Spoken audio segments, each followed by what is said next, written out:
You ride into town after weeks on the trail, and before you can even think about a drink, a sign nailed to a post tells you exactly where to go first. The sheriff's office, to hand over your guns, not tuck them out of sight. Hand them over, check them like a coat, and pick them back up on your way out of town. This wasn't the exception in the real Wild West. In towns like Dodge City, Deadwood, and Tombstone, it was the actual law. And it's about as far from the constant shootout image in your head as you can get.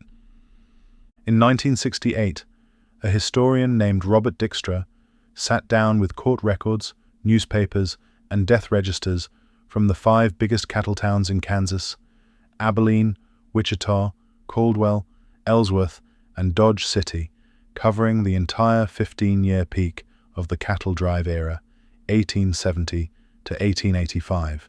He counted every homicide he could document, the total, across all 5 towns combined, over 15 years, 45. That works out to an average of about 1.5 killings per town, per year. In Abilene, during its first 2 full years as a cattle town, nobody was killed at all. Some historians since have argued Dykstra's numbers undersell things, since these towns were so small that even a handful of murders produces a startling homicide rate per capita, and that's a fair point worth holding on to. But even by the more generous estimates, the sheer volume of gunfights your average Western movie implies for a single dusty afternoon in Dodge City would have accounted for years of its actual violence. Take the most famous gunfight of them all. The shootout at the OK Corral in Tombstone, Arizona, the one that's been restaged in dozens of films with tense standoffs and slow walks down empty streets, actually lasted around 30 seconds. 3 men died. And it wasn't a spontaneous duel over honor. It started in large part because the Clantons and McClorys were violating Tombstone's ordinance against carrying firearms within town limits, and Wyatt Earp and his brothers, acting in their capacity as law enforcement, went to confront them about it. The most legendary shootout in Wild West history began as a gun control dispute.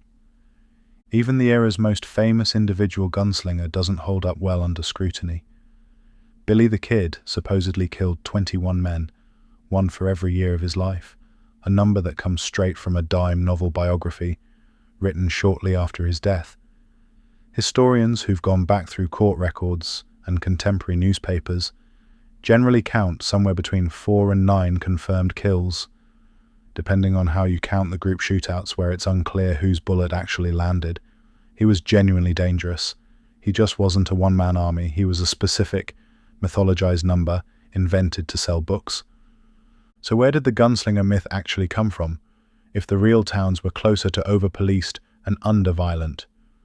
Mostly from people who were never anywhere near the frontier. Cheap paperback dime novels back east churned out wildly exaggerated outlaw stories for readers who'd never seen a cattle town in their lives. Buffalo Bill Cody then took the exaggeration on tour, literally, with his Wild West traveling show, staging mock gunfights and stagecoach robberies for paying audiences from New York to London. By the time Hollywood picked it up in the 20th century, the quick-draw duel at high noon had become a required scene in the genre, even though actual Western violence, on the rare occasions it happened, looked more like drunken bar fights, ambushes, or a man getting shot in the back, not 2 gunslingers squaring off in an empty street. The cast of characters got simplified along with the violence. Historians estimate that roughly 1 in 4 working cowboys on actual cattle drives were black, many of them formerly enslaved men who headed west after the Civil War, because ranch work was one of the few jobs open to them regardless of race. One of them, Nat Love, wrote a 1907 autobiography describing years driving cattle, breaking wild horses, and surviving genuine gunfights, a career at least as colorful as anything in a John Wayne film. Hollywood, decades later, cast almost none of these men, or the large number of Mexican vaqueros who'd been working cattle in the region since before it was part of the United States, and simply gave the frontier a much whiter cast than the real one ever had.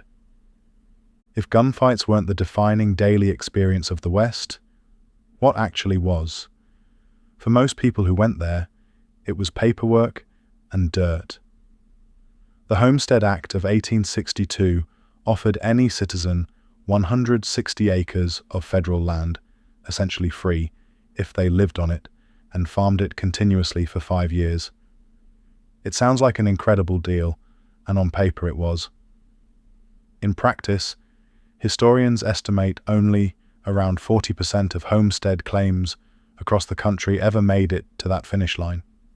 The other 60% collapsed under drought, failed crops, locust swarms, brutal winters, or simply 160 acres of land too dry to farm the way it would have worked back east.